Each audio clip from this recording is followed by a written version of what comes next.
untuk memenuhi tugas mata kuliah itu keterampilan berbicara. Dan di mana keterampilan berbicara ini diampu oleh Bapak Farihul Lutfi, MPD. Lalu sebelum kita memasuki materi, di mana materi kami akan membahas pembina upacara, bagaimana kita berbicara sebagai pembina upacara, dan ada juga bagaimana kita berpidato dan juga bagaimana kita berkhutbah. Sebelumnya, mohon maaf, nama saya yaitu adalah Asaristi Maulana Asisi Rohim dengan akhiran NIM 3114. Dan tidak lupa ada teman saya yaitu Didik Triwayuni dan Anna Maratus dan juga Aisyah Dian. Kami akan memasuki yaitu materi pertama. Materi pertama yaitu adalah berpidato. Kepada sahabat saya dipersilahkan. Baik, untuk yang selanjutnya yaitu pidato. Pidato sendiri yaitu suatu gagasan, pendapat atau pesan yang disampaikan di depan umum dengan tujuan yaitu memberikan informasi, menghibur dan juga membujuk seseorang. Dengan ciri-ciri pidato itu sendiri yaitu yang pertama, tujuan pidato itu harus jelas. Seperti tujuannya itu menghibur atau memberi informasi ataupun memberi pesan itu harus jelas.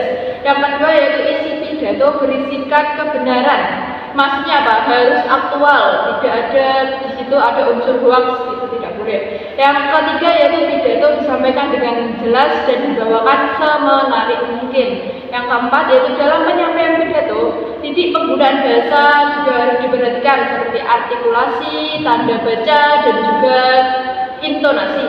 Yang kelima yaitu penyampaian materi pidato sebaiknya disesuaikan dengan latar belakang audiens. Seperti kalau audiensnya itu warga sekitar ataupun masyarakat biasa, kalangan biasa, itu harus bahasanya juga harus disesuaikan. Yang keenam yaitu suasana saat berpidato harus efektif agar memberikan kesan kepada audiens. Pidato memiliki beberapa tujuan. Yang pertama yaitu bersifat informatif, yaitu memberikan pemahaman atau informasi.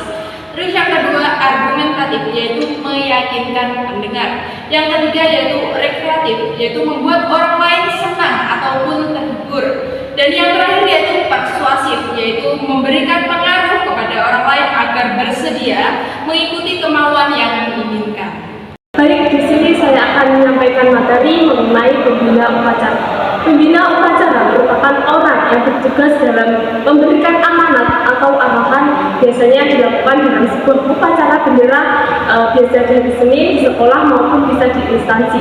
Pembina upacara bisa meliputi kepala sekolah, wakil kepala sekolah, guru, dosen maupun tokoh masyarakat. Yang selanjutnya yaitu mengenai tugas pembina upacara. Ada 4 tugas yang utama, yaitu yang pertama menyampaikan amanat. Pembina upacara dapat menyampaikan amanat atau pesan-pesan atau aturan yang telah relevan.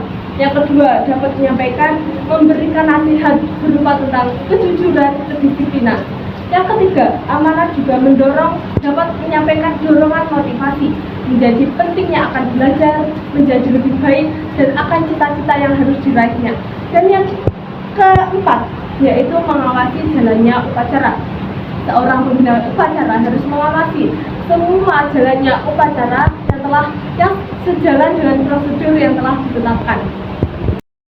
Dalam pelaksanaan upacara, pembina upacara harus memperhatikan hal-hal sebagai berikut. Yang pertama mulai dari persiapan, yang kedua pelaksanaan, yang ketiga hingga amanat yang akan disampaikan.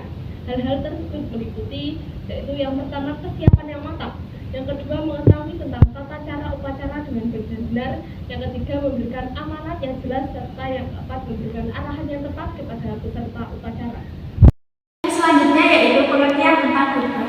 Khutbah adalah menyampaikan pesan ataupun nasihat tentang ketakwaan. Yang selanjutnya yaitu secara umum pengertian khutbah adalah kegiatan berdakwah untuk mengajak dan menyeru orang lain untuk meningkatkan ketakwaan dan keimanan.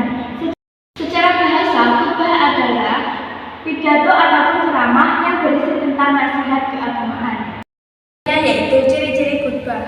pertama yaitu bersifat mendidik dan mengingatkan.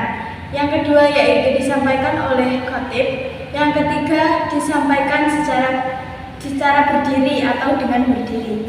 Yang keempat yaitu memiliki tema dan tujuan yang jelas. Yang selanjutnya yaitu disampaikan dengan bahasa yang jelas dan sopan. Yang keenam dan terakhir yaitu tidak mencampur adukan dengan urusan duniawi.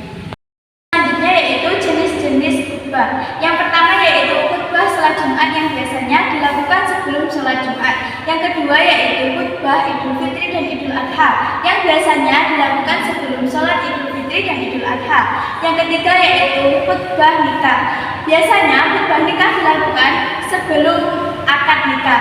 Yang keempat yaitu khutbah istisqa ataupun khutbah yang dilakukan sebelum sholat istisqa ataupun meminta hujan. Yang terakhir yaitu khutbah khusuf. Khutbah khusuf biasanya dilakukan sebelum sholat gerhana matahari ataupun gerhana bulan. Assalamualaikum warahmatullahi wabarakatuh. Bismillahirrahmanirrahim. Alhamdulillahirabbil alamin. Assalatu wassalamu ala asrofil anbiya'i wal mursalin sayyidina wa maulana Muhammadin wa ala alihi wa sahbihi ajma'in. Amma ba'du. Yang terhormat Bapak Farudul Lutfi MPD selaku pengatur kuliah keterampilan berbicara serta teman-teman yang telah menonton video kali ini. Pertama-tama, marilah kita panjatkan puja dan puji syukur kita kehadirat Allah Subhanahu wa Ta'ala yang telah memberikan rahmat-Nya kepada kita semua sehingga kita bisa mengikuti pembelajaran kali ini dengan keadaan sehat walafiat. Kedua kalinya, sholawat serta salam semoga tetap tercurahkan kepada junjungan kita Nabi Agung, Nabi Muhammad SAW yang telah menuntun kita dari zaman jahiliyah menuju zaman yang terang benderang yakni agama Islam. Pada kesempatan yang baik ini, izinkanlah saya menyampaikan pidato dengan tema pentingnya pendidikan. Teman-teman yang saya banggakan, pendidikan merupakan hal yang penting dalam kehidupan. Kita dengan pendidikan menjadi anak yang pandai, tahu mana yang baik dan mana yang buruk, serta kita bisa mencapai cita-cita yang kita impikan. Tanpa pendidikan, kita akan sulit berkembang dengan menghadapi masa depan. Oleh karena itu, kita sebagai pelajar harus rajin belajar, taat kepada guru, giat membaca. Kita harus semangat menuntut ilmu setiap hari, karena sekolah merupakan tempat menuntut ilmu kita. Bapak Ibu guru selalu memberikan ilmu dan bimbingan dengan penuh kesabaran. Maka sudah seharusnya kita menghormati mereka dengan menggunakan kesempatan belajar ini dengan baik dan benar. Ayo teman-teman, mari kita menjadi pelajar yang cerdas, disiplin dan berakhlak mulia, karena kelak kitalah yang akan menjadi penerus bangsa ini. Demikianlah pidato yang dapat saya sampaikan. Saya memohon maaf yang sebesar-besarnya apabila ada kesalahan kata maupun tindakan. Akhir kata, wassalamualaikum warahmatullahi wabarakatuh. Bismillahirrahmanirrahim. Assalamualaikum warahmatullahi wabarakatuh. Alhamdulillahirabbil alamin wa bihi nasta'in ala umurud dunya waddin wa salatu wassalamu ala asrofil anbiya'i wal mursalin sayyidina wa maulana Muhammadin amma ba'd. Puji syukur tak lupa kita haturkan kepada Allah Subhanahu wa Ta'ala yang dimana telah memberikan kita nikmat yaitu iman, Islam dan kesehatan, hingga di dalam hari yang mulia ini kita dapat melaksanakan kewajiban, yakni kewajiban melaksanakan sholat Jumat. Ma'asyiral muslimin rahimakumullah.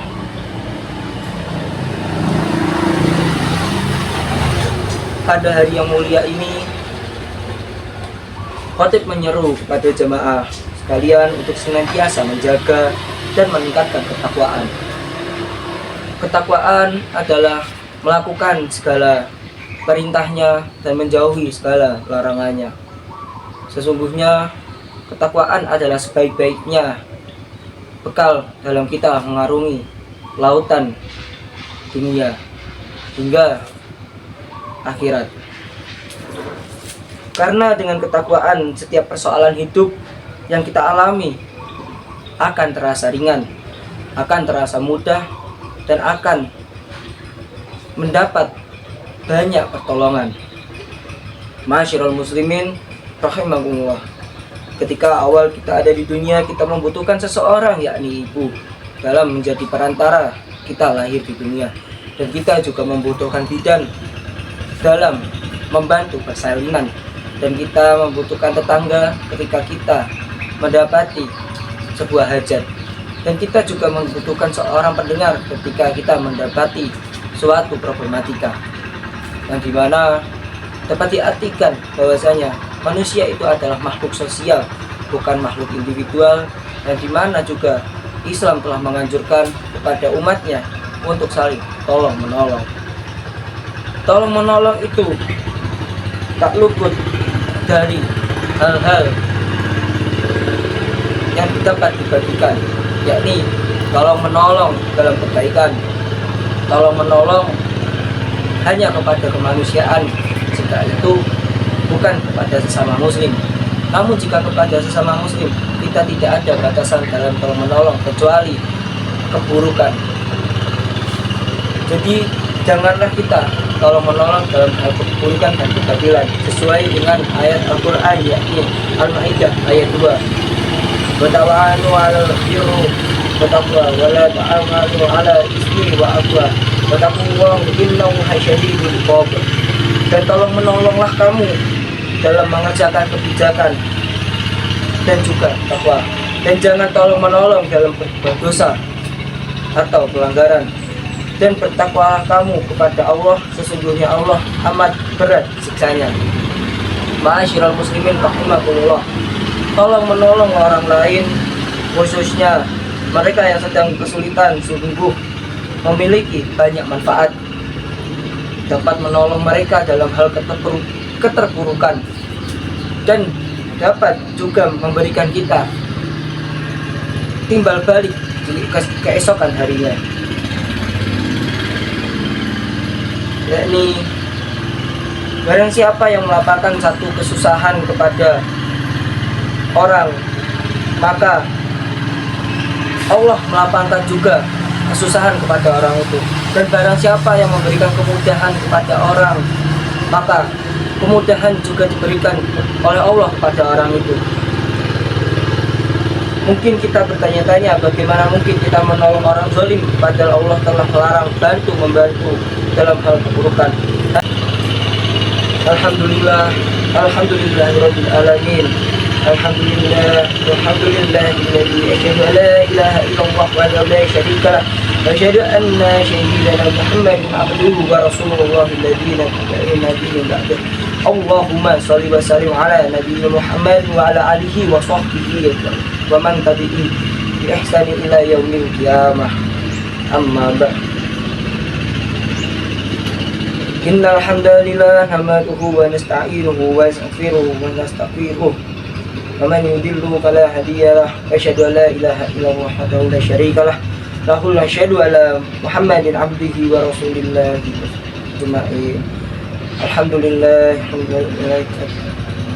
Allahumma qawil islam minal muslimin wal muslimat wal mu'minin wal mu'minat wal ahya'i wal amwat min masyariqil ardi wa magharibiha wa min yabdiha asma'ida wa naqusu khususan wa yawmiddin. Alhamdulillahirabbil alamin. Ya, kembali lagi bersama saya Asa, yang dimana tadi sudah memunculkan yaitu akhir dari segmen video. Jangan menyerah, jangan lupa belajar, dan tetap giat dalam mencari ilmu. Memang benar, berbicara di depan orang itu menegangkan, berbicara di depan publik itu memang sulit.